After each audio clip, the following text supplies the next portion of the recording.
우리 골로새서 1장 29절 말씀 가지고 옆 사람과 함께 인사 나눕니다. 성령의 도우심과 함께 힘을 다하여 수고합시다. 이렇게 인사 나누겠습니다.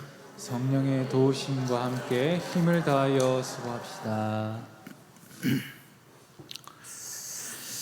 주어진 우리네 인생 살아가는 동안 우리 주님의 손에 붙들려서 주님이 사용하시는 삶을 살아갈 때 그 사람은 진짜 행복한 인생을 살아가는 것입니다. 이 말이 모두가 다 말씀 사역자가 돼서 교역자로 살아가는 것을 말하는 것 아닙니다. 어떤 영역에서 사역을 하든지 주님의 손에 붙들려서 주님의 일꾼으로 살아가는 것, 이것은 정말 행복한 삶입니다. 교회에서 주어진 각자의 직분도 있죠. 그 직분을 수행할 때 주님이 사용하시는 사람으로 사용되는 것, 사역을 하는 것, 그건 아주 행복한 삶을 살아가는 겁니다. 사탄은 우리들에게 주어진 어떤 직분의 자리에서 사역을 중단하는 것, 사역을 안 하는 것이 행복이라고 자꾸 부추깁니다. 하지만 주님을 만나는 그 순간까지 나를 사용하시고자 하는 주님의 손에 사용되는 것, 그 사람이 정말 가장 행복한 인생입니다. 사무엘의 그 어머니 한나가 기도함으로 사무엘은 어린 나이에 하나님이 사용하시는 일꾼으로 시작을 합니다. 그리고 나이가 많이 들어서도 우리가 잘 아는 고백을 사무엘이 합니다. 사무엘상 12장 23절을 통해서 나는 너희를 위하여 기도하기를 쉬는 죄를 여호와 앞에 결단코 범하지 아니하고 선하고 의로운 길을 너희에게 가르칠 것인즉, 나이가 많을 때 그때 했던 표현이죠. 어린 아이 때에 하나님이 사용하시는 일꾼으로 시작해서 나이가 많아 늙을 때까지 계속 주님의 손에 사용된 신실한 일꾼이 바로 사무엘이었습니다.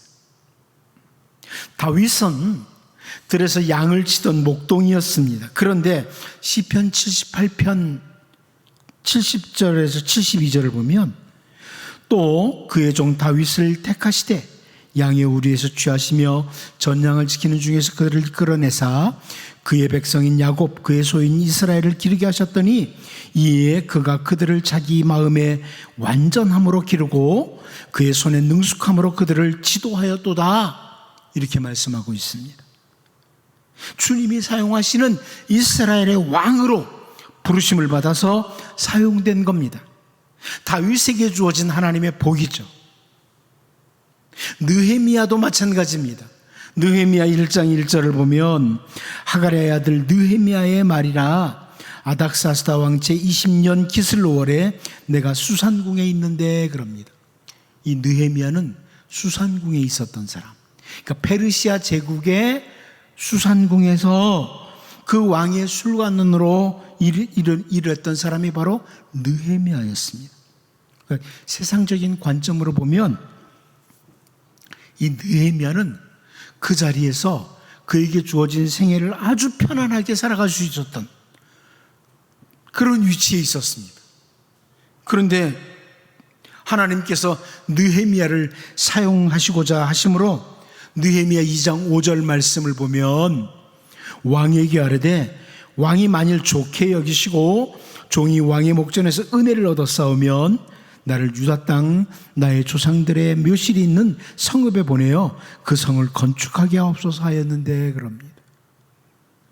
정말 어렵고 힘든 길이지만 느헤미야는 하나님 앞에 기도를 드리는 중에 하나님이 자기를 사용하시고자 하는 하나님의 뜻을 발견하게 됩니다.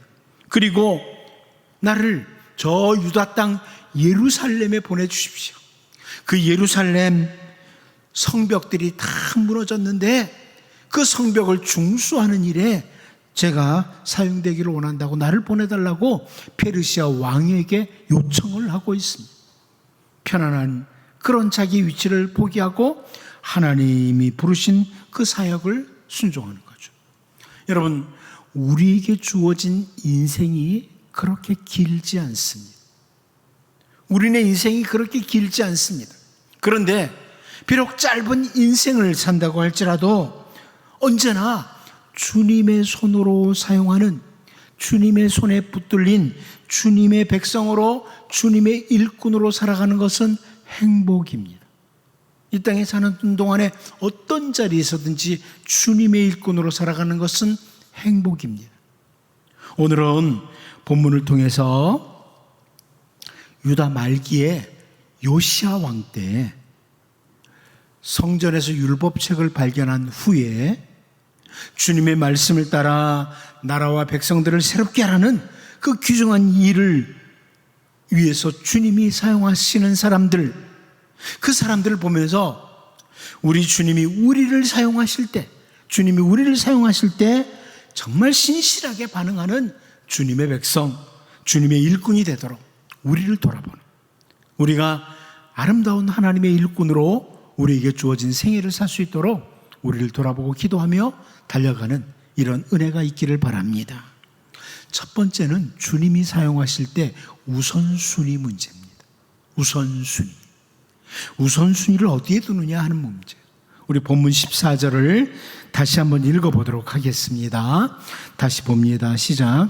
이에 제사장 힐기야와 또 아히감과 악볼과 사반과 아사야가 여선지 훌다에게로 나아가니 그는 하라스의 손자 디과의 아들로서 예복을 주관하는 살룸의 아내라. 예루살렘 둘째 구역에 거주하였더라. 그들이 그와 더불어 말하네. 우리 개정개혁 성경에는 이에 이렇게 시작을 하고 중간에 나아가니 이렇게 돼 있죠.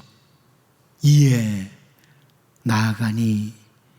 그런데 히브리어 성경으로 24절을 보면 첫 시작이 어떻게 되느냐?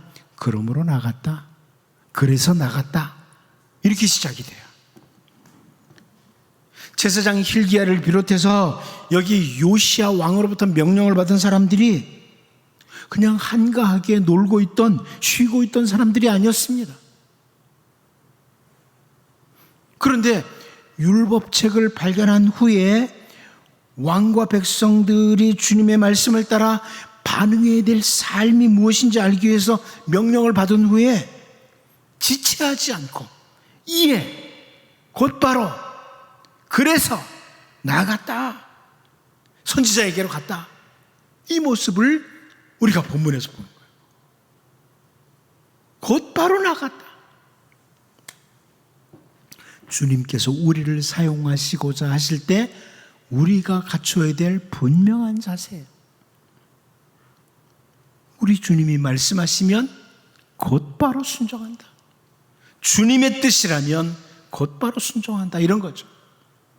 우리 주 예수님께서 주신 비유 가운데 우리가 잘 아는 비유 하나 있어요.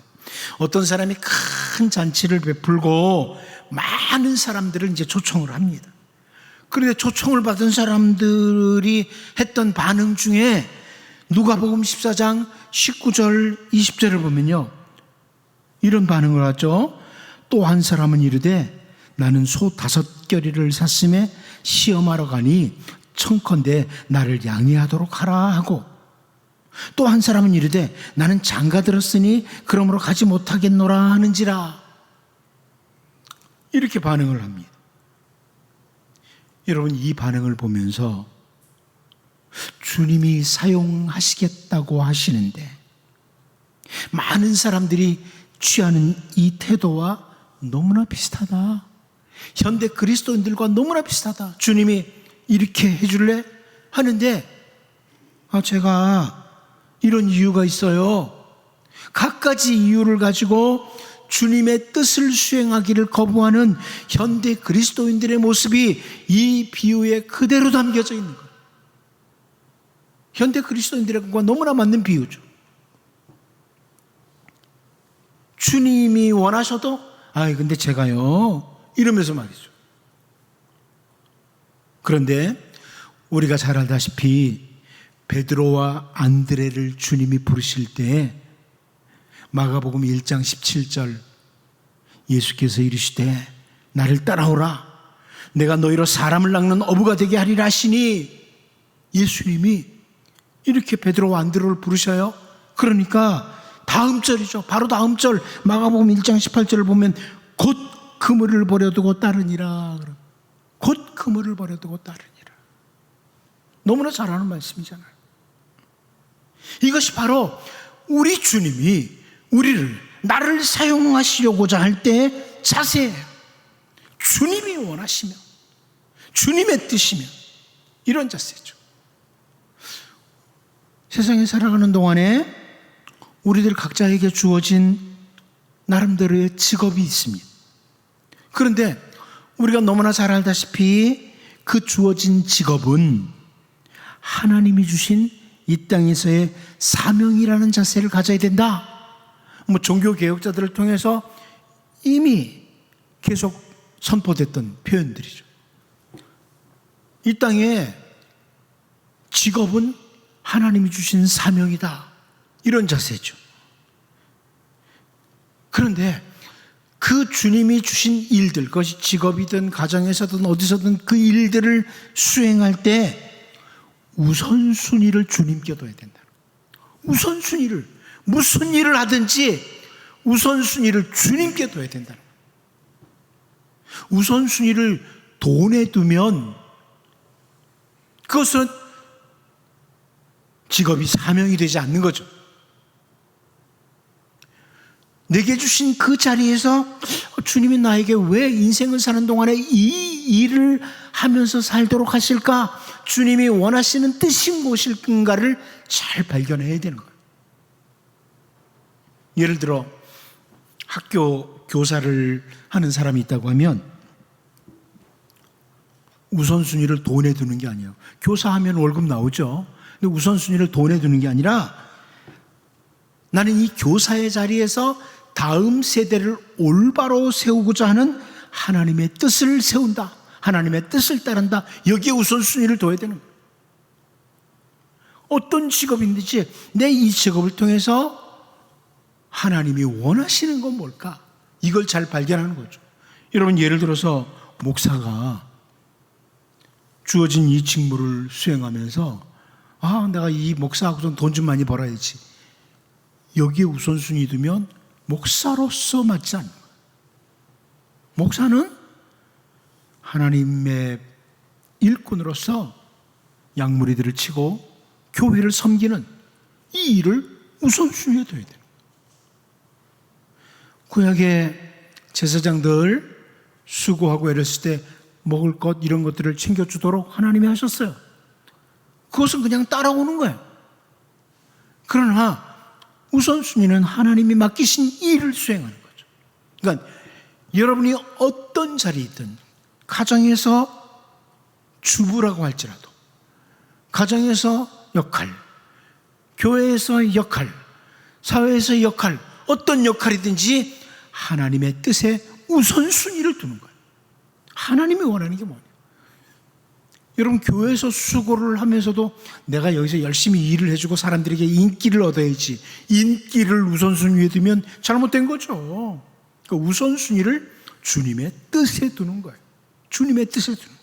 오늘 본문에서 제사장 hil기야를 비롯해서 여러 명의 일꾼들이 요시야 왕이 주님의 뜻을 위해서 명령을 내렸을 때 곧바로 선지자를 찾는 모습을 보면서 이 땅에 사는 동안에 우리를 사용하시는 주님의 뜻, 가정에서든 교회에서든 사회에서든지 나를 사용하시고자 하시는 주님의 뜻이 뭐냐? 여기에 우선순위를 두고 신실하게 최선을 다하는 우리 모두가 될 수 있기를 바랍니다. 두 번째로, 주님이 사용하실 때 바로 나를 필요로 하시는 주님을 인식해야 돼요. 주님이 나를 필요로 하십니다. 주님이 나를 필요로 하신다. 오늘 본문 14절을 다시 한번 읽어봅니다. 다시 봅니다. 시작. 이에 제사장 hil기야와 또 아히감과 악볼과 사반과 아사야가 여선지 훌다에게로 나아가니 그는 하라스의 손자 디과의 아들로서 예복을 주관하는 살룸의 아내라. 예루살렘 둘째 구역에 거주하였더라. 그들이 그와 더불어 말하매. 여러분, 앞부분 12절을 보면 요시야 왕이 여기 나오는 5사람들에게 동일한 명령 함께 수행하도록 합니다. 여기 보면 hil기야, 아히감, 악볼, 사반, 아사야 5사람에게 동일한 명령을 함께 수행하도록 했다는 게 12절. 우리가 이미 살펴봤어요. 앞부분에 나와요. 그런데 이 사람들 중에 어떤 한 사람이 나 하나쯤이야 빠져도 되겠지 뭐. 이런 마음을 가지고 빠진 사람이 한 사람도 없어. 모두가 함께 이 일에 동행해서 선지자를 찾아갑니다. 다 함께. 사탄이 주님 나라 일꾼들을 유혹하는 유혹 중에 하나가 바로 이 나 하나쯤이야 하는 거예요. 나 하나쯤이야. 뭐 나 하나 빠져도 뭐 표신하겠어? 이런 거예요. 나 하나쯤이야 일을 하지 않는다고 주님 나라 일이 교회 일이 안 되겠어? 정말 옳지 않은 유혹을 계속하는 거죠. 여러분, 우리 한 사람 한 사람은 지금 주님이 필요로 하세요. 아무리 나이가 많았어도요, 주님이 필요로 하세요. 가정에서 청소년들 가운데 아유, 우리 집에 나 같은 거 하나 없다고? 나 하나쯤이야 뭐 하면서 가출을 하거나 좋지 못한 생각을. 가족 중에 나이 든 사람들 가운데도 에휴, 나 하나쯤 없다고? 하면서 자기 생명을 끊고자 하는 이런 어리석은 일을 그런 사람들이 있어요. 하지만 하나님의 백성은요, 나 하나쯤이야 이런 자세를 완전히 없애야 돼. 나 하나쯤이야 아주 잘못된 거예요. 가정에서든 교회에서든 사회에서든 누가 나를 보내셨어요? 하나님이 너 거기 필요해. 너희 가정에 네가 필요해. 교회에 네가 필요해. 이 사회에 네가 필요해. 그래서 보내신 거예요. 우리는 하나님이 보내신 사람들이거든요. 그런데 나 하나쯤이야. 이거 누가 주는 생각이에요? 사단이 주는 생각. 이걸 조심해야 되죠. 여러분, 여호수아와 함께 약속의 땅을 차지했던 그 이스라엘 백성들 가운데 여리고를 점령하는 사건을 잘 압니다. 그때 등장한 인물이 아간이죠. 이스라엘 전체 공동체가 하나님이 명령하신 말씀을 어기고 여리고를 점령하는 중에 탐나는 물건을 빼내가지고 숨긴 게 아니에요. 단 한 사람, 아간이 그랬어요. 한 사람이 숨겼어요. 그런데 여러분, 여리고성 다음번에 만난 아이성과의 전투에서 하나님께서 이스라엘을 돕지 않으시고요, 이스라엘은 아이성 사람들에게 패배해요. 대패를 하고 맙니다. 그런데 우리가 잘 알다시피 여호수아를 비롯한 이스라엘 백성들이 이 상황에서 하나님 앞에 항의를 하면서 하나님, 우리가 물건을 훔쳤습니까? 우리는 시키는 그대로 했습니다. 물건을 숨긴 것은 저 아간 한 사람뿐인데 왜 우리 모두가 다 이렇게 대패를 해야 됩니까? 패배해야 됩니까? 이렇게 항의하지 않습니다. 한 사람의 중요성. 나 하나쯤이야. 이런 어리석은 생각은 결코 하나님 나라 백성, 주님의 일꾼이 가져야 될 자세가 아닙니다. 정말 중요한 것은 나를 필요로 하시는 주님을 올바로 인식하는 거예요. 주님이 나를 필요로 하신다. 주님이 필요하셔서 살려두신 거예요. 주님이 필요하셔서 가정에 두시고 교회에 두시고 사회에 두신 거예요. 여러분, 예수님의 공생애 중에 12명의 제자들을 부르신 것을 잘 아십니다. 예수님과 함께 있도록 하시면서 말씀도 가르치시고 훈련도 시키셨습니다. 그런데 우리 주님께서 우리의 죄를 위해서 십자가에 죽으시고 부활하시는데, 부활하신 주님이 요한복음 20장 21절을 보면요, 예수께서 또 이르시되 너희에게 평강이 있을지어다. 아버지께서 나를 보내신 것 같이 나도 너희를 보내노라. 이렇게 말씀을 하세요.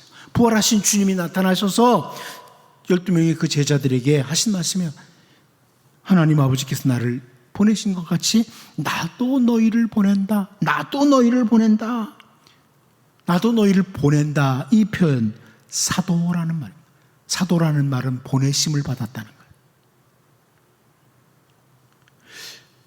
주님이 보내신 자들이라는 거예요. 이 주 예수님이 보내신 사도임을 놓치지 않았던 베드로는 훗날 세월이 흐른 후에 베드로전서 1장 1절을 통해서요, 예수 그리스도의 사도 베드로는 본도 갈라디아 갑바도기아 아시아와 비두니아에 흩어진 나그네 하면서 쭉 써요. 주님이 보내신, 주님께 보내심을 받은 사도라는 것을 베드로가 놓치지 않는 거예요. 그런데 우리가 또다시 생각해보고 좀 중요하게 생각해야 될 인물 중에 한 사람이 바울 사도입니다. 바울은 예수님의 공생애 중에 부름을 받은 게 아닙니다. 요한복음 20장에서 제자들에게 나도 너희를 보내노라 할 때 그 자리에 바울은 없었습니다. 그 자리에 바울 없었어요. 바울은 다메섹으로 가는 길에 따로 부르심을 받고 이방인을 위한 그릇으로 보냄을 받게 됩니다. 그런데 여러분, 훗날 고린도전서 9장 1절 2절을 보면요, 바울이 이런 표현을 합니다.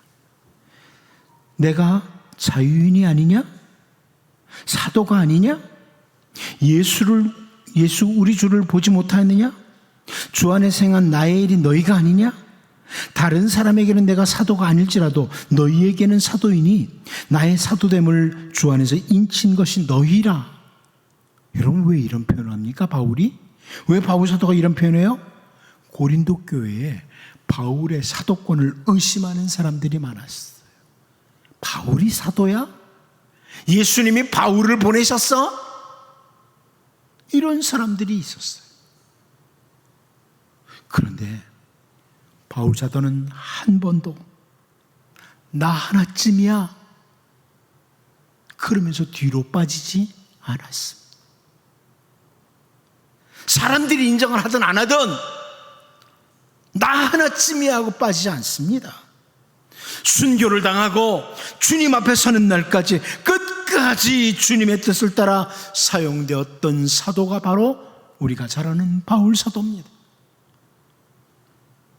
오늘 본문에서 대제사장 힐기야도 있는데요, 서기관 사반도 있는데요 하면서 5명 중에 나 하나쯤 빠져도 뭐 어차피 선지자에게 물어보러 가는 거 똑같은데 이러면서 빠지는 사람이 없고, 주님의 귀하신 뜻을 위해서 자기를 필요로 하심을 기억하고 신실하게 일했던 이 사람들을 보면서, 여러분, 우리가 주님 만나는 그날까지 주님이 나를 필요로 하신다, 주님이 나를 필요로 하신다, 주님을 기억하고 끝까지 신실하게 살아가는 우리 모두가 될 수 있기를 바랍니다.